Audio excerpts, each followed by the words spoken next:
morning class. Hope so you are well and good at your home. Let's discuss our new topic, primary memory. Primary memory के बारे में बात करते हैं.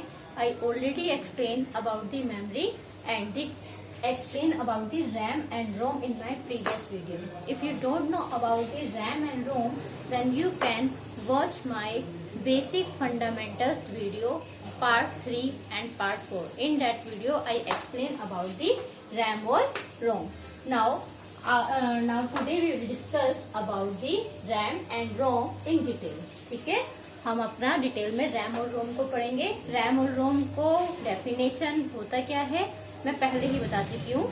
इसका डिवाइडेशन अब कैसे होता है, कितनी कैटेगरीज में है देखिए.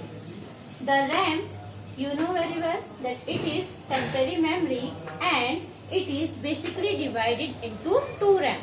ठीक है, दो रैम में डिवाइडेड है, मीन्स दो पार्ट में डिवाइडेड है, S RAM and D RAM. ठीक, S RAM means static RAM.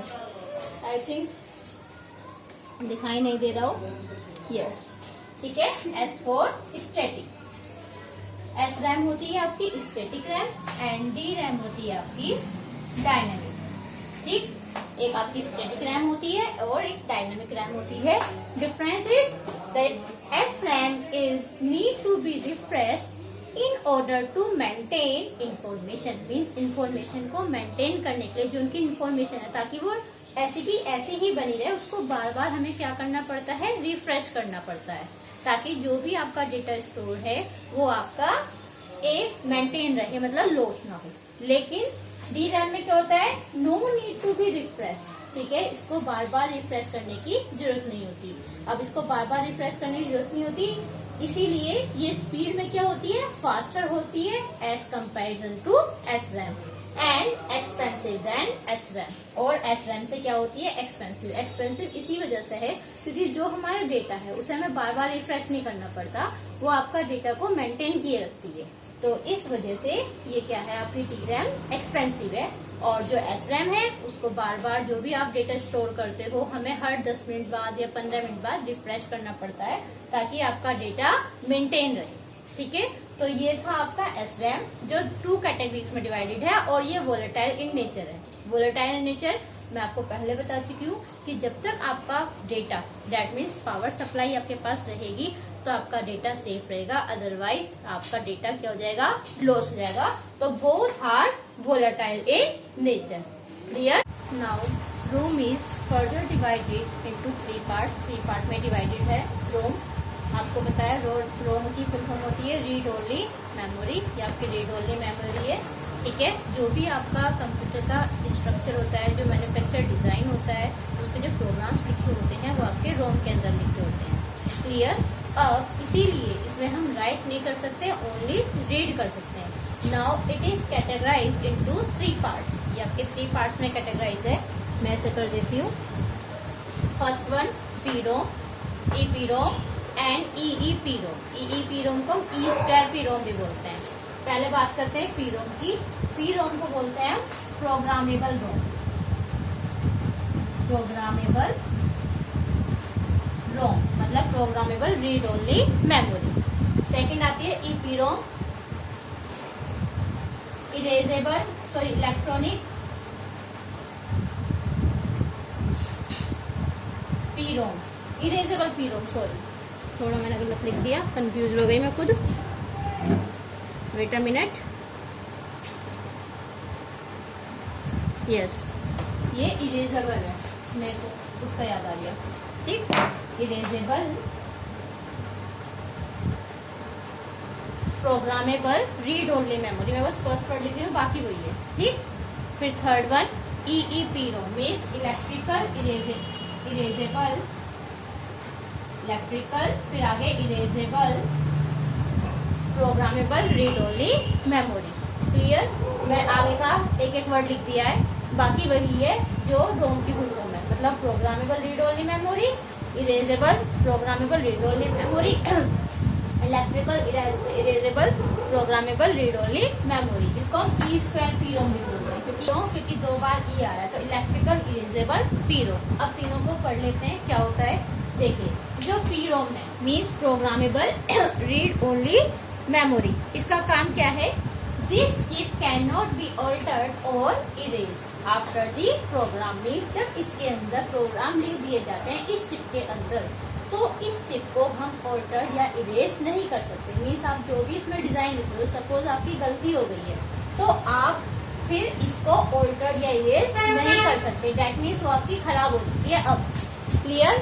जो भी चिप है, ठीक, जो भी आप प्रोग्राम लिख चुके हो पहले, ठीक है, उसको आप ऑल्टर या इरेज नहीं कर सकते। सिर्फ आप क्या कर सकते हो, वो फिर आपकी डैमेज हो जाती है, तो वो है आपकी प्रोग्रामेबल रीड ओनली मेमोरी। आप ना ही उसका ऑल्टर कर सकते हैं, ना ही उसको इरेज कर सकते हैं। फिर सेकंड आता है आपका ईपीरोम। अब ईपीरोम क्या होता है? इरेजेबल बता दिया पहले।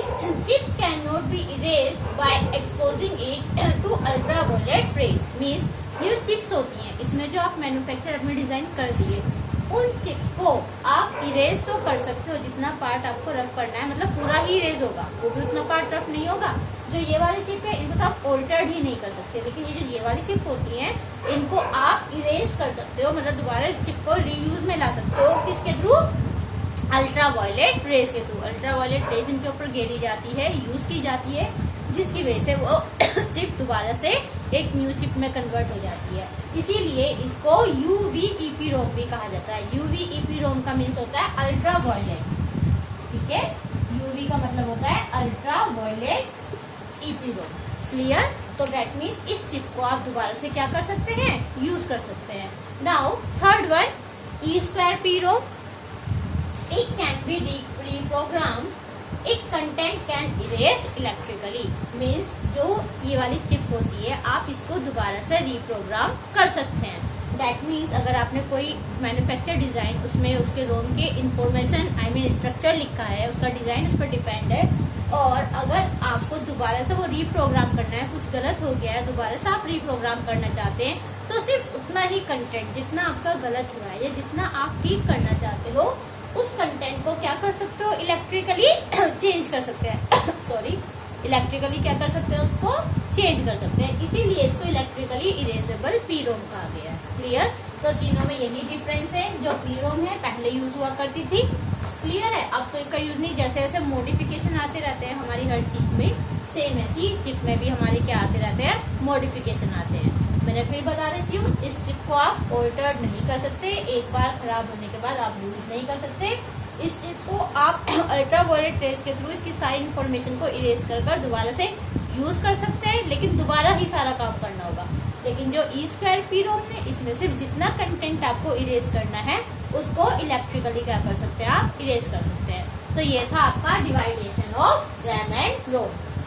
ठीक इस तरीके से रैम और रोम हमारी डिवाइडेड है। क्लियर?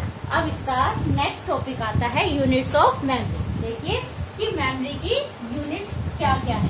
ठीक है, अब जैसा आपकी हर चीज की यूनिट होती है, आपकी स्पीड की होती है ना, आपकी सॉलिड की होती है, इसी तरीके से मेमोरी की भी क्या होती है? आपकी यूनिट होती है। अब मैं आपको यूनिट बता देती हूँ, वो भी आपका क्वेश्चन आता है, पूछा भी जाता है कि मेमोरी की यूनिट क्या होती है। ठीक है, चलिए मेमोरी ऑफ यूनिट बताना शुरू। देखिए यूनिट्स ऑफ मेमोरी, ठीक है, यूनिट्स ऑफ मेमोरी क्या होती है? तो the smallest unit of a memory is bit. जो आपकी स्मॉलेस्ट यूनिट होती है मेमोरी की, वो क्या होती है? बिट होती है। बिट क्या होती है? बाइनरी नंबर्स को हम क्या बोलते हैं? बिट बोलते हैं। और ये वैल्यू आइदर क्या होगी? 0 होगी या 1 होगी। ठीक है, आपको पता है जो आपका कंप्यूटर है, जो मेमोरी जो भी डेटा होता है वो 0 और 1 की फॉर्म में स्टोर होता है। तो इसीलिए जो उसकी यूनिट होगी मेमोरी की, वो भी क्या होगी? आपकी स्मॉलेस्ट यूनिट बिट होगी। आपकी 0 और 1 की फॉर्म में सीक्वेंस में डेटा होता है, इसी वजह से इसकी जो यूनिट है वो क्या है? आपकी bit. Now sequence of 4 bits, ठीक है, जो आपकी सीक्वेंस ऑफ 4 बिट्स होती है उसको हम क्या बोलते हैं? 1 निबल। ठीक है, जैसे आपका 1 बाइट तो आप जानते ही हो, 1 बाइट किसके इक्वल होता है? 8 बिट्स के होता है। तो उसका हाफ जो होगा सीक्वेंस ऑफ 4 बिट्स, मतलब कोई भी 4 बिट्स होते हैं, 1 0 1 0 या 1 1 0 1। ठीक है, तो सीक्वेंस ऑफ 4 बिट्स कितने के इक्वल होता है? 1 निबल। फिर आता है byte, 1 byte is equal to 8 bits. फिर आता है 1 KB, 1 KB is equal to 1024 bytes. उसके बाद 1 MB, 1 MB is equal to 1024 KB। Then 1 GB, 1024 MB and फिर आता है 1 TB is equal to 1024 GB। Clear? तो ये थी आपकी यूनिट्स ऑफ मेमोरी। देखिए फिर इस तरीके से आपकी हायरार्की चलती है। क्लियर? थोड़ा सा डिस्टर्बेंस हो रहा है, इग्नोर करिए जरा। 102 बाइट आता है, ठीक है, बिट्स, बाइट, केबी, एमबी और जीबी। जो किलोबाइट है, केबी मीन्स किलोबाइट, एमबी मेगाबाइट, फिर आता है जीबी गीगाबाइट और फिर टीबी टेराबाइट।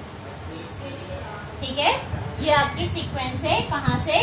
बिट से लेकर जीबी तक। इस तरीके से पूरी आपकी डेटा मेमोरी की हायरार्की होती है, यूनिट्स होती है, पहले सबसे छोटी, फिर उससे बड़ी, फिर उससे बड़ी, फिर सबसे बड़ी। क्लियर? सबसे बड़ा आपका क्या है? टेराबाइट है, जो किसके इक्वल होता है? 1024 जीबी के इक्वल होता है। क्लियर? तो ये है आपका यूनिट्स ऑफ मेमोरी। और अगर क्वेश्चन आपसे पूछे what is the smallest units of memory, तो आप सिंपल टिक लगा देना बिट। ठीक है, जो आपकी बिट होगी वो आपकी क्या है? Smallest unit of memory. Question आ सकता है बीच में, how many KB are there in 1 MB। Clear है? इस तरीके से क्वेश्चन आ जाते हैं। या फिर how many MB are in a 1 GB। तो आप डायरेक्टली आंसर बता सकते हैं। ये पूरा स्ट्रक्चर इसको लर्न कर लेना कि किस तरीके से। क्लियर? तो आपका ये टॉपिक भी खत्म हो गया है। मेमोरी मैंने बता दिया, यूनिट ऑफ मेमोरी बता दिया मैंने।